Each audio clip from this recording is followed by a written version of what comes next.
If you're looking for some ways to amplify how you empathize with others and take your ability to empathize to another level, then I have some approaches for you. Firstly, it's about working with your sensing in a natural way. This is where you tune into your natural ability to sense the other person's energy levels, their emotions, and their intentions, because this allows you to understand what's happening for them at a deeper and more profound level. And this is often beyond what they immediately articulate and share with you. But there is a key to this. It's about using your sensing in the natural way as opposed to the conditioned way, as well as being really clear on how to effectively interpret what you sense so you don't impose your experiences and your processing on the other person. Secondly, be neutral in your approach, because this is about leaving your expectations and judgments at the door. And if their sharing triggers emotions in you, it's about you owning these feelings, but also being mindful not to impose your emotions on the other person.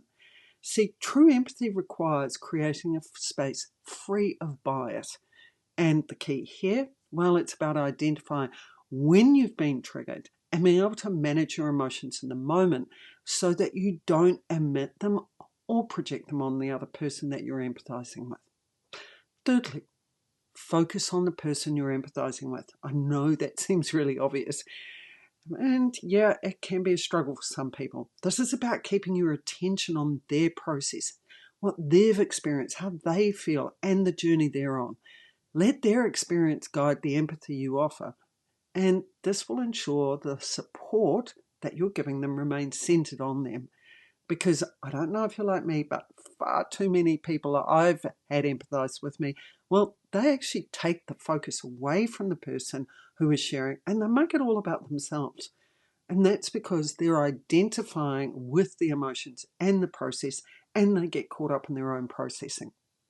The next one is facilitate their process. Ask them questions to help them navigate their own journey so that they are able to be more aware of what's going on for them and move through it with greater ease. By supporting their processing, will you actually empower them to gain clarity and move through their processing and experience on their own terms? A number of people who are empathetic, well, they're also rescuers. And they often try to save the person from what they're going through.